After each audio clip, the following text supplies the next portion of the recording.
Assalamualaikum warahmatullahi wabarakatuh. Saya Cinanti Safa Camila, mahasiswi program studi pendidikan sejarah Universitas Sriwijaya.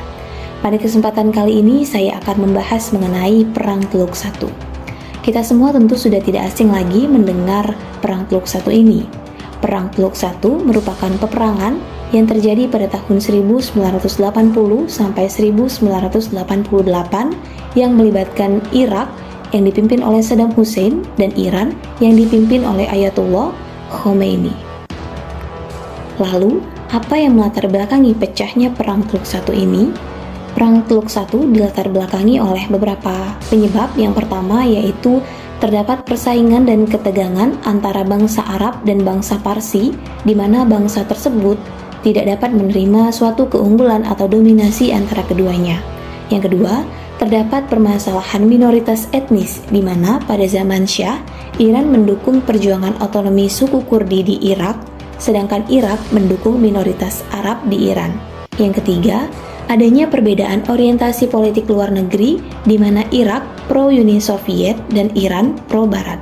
Yang keempat, terdapat permasalahan sengketa wilayah, yaitu Irak mengklaim kembali beberapa daerah Arab yang telah direbut dan dikuasai oleh bangsa Iran melalui perjanjian Algiers pada tahun 1975, yang salah satu di antara kesepakatannya menyebabkan terlibatnya Amerika Serikat dalam peperangan.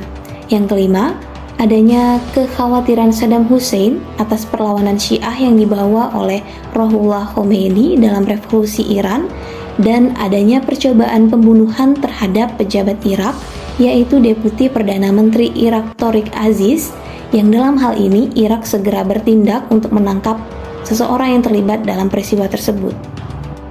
Jalannya Perang Teluk Satu. Jalannya perang terbagi dalam beberapa periode. Yang pertama yaitu periode tahun 1980 sampai 1982 sebagai periode penyerbuan Irak untuk menguasai wilayah strategis yang kaya akan minyak di Iran dan mencegah penyebaran revolusi Islam di Iran, dengan serangan pada 22 September 1980 untuk menghancurkan pesawat tempur Iran, namun mengalami kegagalan. Kemudian serangan dilakukan pada 23 September untuk menguasai Khuzestan dan Sa'd al-Arab yang berhasil dikuasai oleh Irak pada 10 November 1980. Kemudian, periode tahun 1982 sampai 1984 sebagai periode titik balik mundurnya bangsa Irak dikarenakan bangsa Irak kekurangan amunisi dan menunggu kedatangan bantuan dari Uni Soviet. Dalam hal ini, Iran berhasil merebut kembali Khorramshahr dan melakukan beberapa kode operasi, yaitu Operasi Ramadan, Operasi Fajar, dan Operasi Badr. Selanjutnya yaitu periode tahun 1984 sampai 1988 yang ditandai dengan terjadinya perang tanker yang bertujuan untuk memblokade ekspor minyak Iran dan mempengaruhi ekonominya, agar Iran menyetujui untuk melakukan perundingan dengan Irak. Kemudian, periode tahun 1987 sampai 1988 sebagai periode di mana terlibatnya Amerika Serikat dalam konflik Iran dan Irak, dan sebagai dampak dari perang tanker yang menjadi faktor utama terlibatnya Amerika Serikat, yaitu kapal perangnya yang ditenggelamkan oleh pesawat tempur Irak. Kemudian, periode tahun 1988 sebagai periode gencatan senjata yang ditandai dengan resolusi Dewan Keamanan PBB bernomor 598 dan perang resmi berakhir pada 20 Agustus 1988. Lalu, apa saja dampak dari terjadinya Perang Teluk Satu ini? Yang pertama, dalam bidang sosial ekonomi. Perang Teluk Satu ini menelan korban jiwa yang sangat besar dari kedua belah pihak, yaitu mencapai 750.000 hingga 1 juta jiwa. Kemudian juga menghancurkan perekonomian Irak dan Iran yang memperkuat militer dengan cara yang sama, yaitu mobilisasi rakyat sipil agar bersedia untuk ikut berperang, sehingga membuat pabrik kehilangan banyak tenaga kerja dan berbagai infrastruktur perekonomian juga mengalami kerusakan.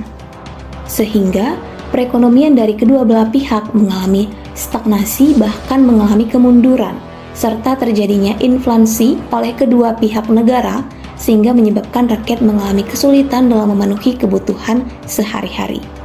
Kemudian dalam bidang politik, terjadinya Perang Teluk I ini dapat meningkatkan rasa patriotik rakyat Irak dan Iran yang dapat dibuktikan dengan keberadaan rakyat sipil yang dimobilisasi agar dapat ikut berperang.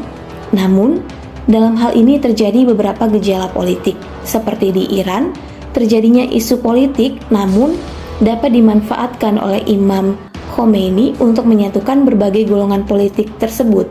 Sementara gejolak politik di Irak yaitu adanya partai Ba'ath yang menjadikan perang sebagai alasan untuk dapat melakukan konsolidasi nasional. Kemudian yang ketiga, dampak internasional yang dapat dilihat dari terlibatnya beberapa negara di Timur Tengah untuk memberikan dukungan baik itu kepada Irak maupun kepada Iran. Kemudian juga dari perang ini mengakibatkan hubungan antar negara muslim mengalami perbaikan, dan dalam hal ini Perang Teluk I juga mengakibatkan terganggunya distribusi minyak dunia dikarenakan sebanyak 40% minyak dunia berada di kawasan Timur Tengah. Kemudian, apa saja upaya yang dilakukan untuk menghentikan Perang Teluk I ini? Dalam menghentikan Perang Teluk I ini, beberapa upaya telah dilakukan, seperti pada 28 September 1980 di New York untuk meminta kedua belah pihak dapat menghentikan perang. Namun kedua belah pihak menolak, sehingga beberapa resolusi dikeluarkan oleh Dewan Keamanan PBB dan pada akhir Juli 1988 diberlakukannya kembali Perjanjian Alger. Lalu, bagaimana akhir dari Perang Teluk I ini?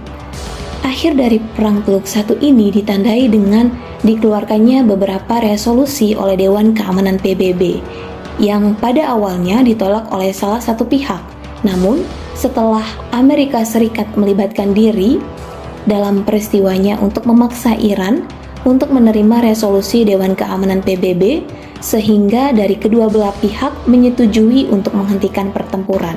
Sehingga dikeluarkanlah resolusi dari Dewan Keamanan PBB bernomor 619 untuk mempercepat proses perdamaian antara kedua belah pihak mengenai pembentukan United Nations Iran-Iraq Military Observer Group untuk melakukan pengawasan terhadap pelaksanaan gencatan senjata dari kedua belah pihak. Hingga akhirnya pada Agustus 1988, kedua belah pihak menyetujui untuk berdamai dan melakukan pertukaran tawanan perang. Baiklah, itulah tadi penjelasan mengenai Perang Teluk I. Mohon maaf apabila terdapat kesalahan. Semoga bermanfaat. Saya akhiri. Wassalamualaikum warahmatullahi wabarakatuh.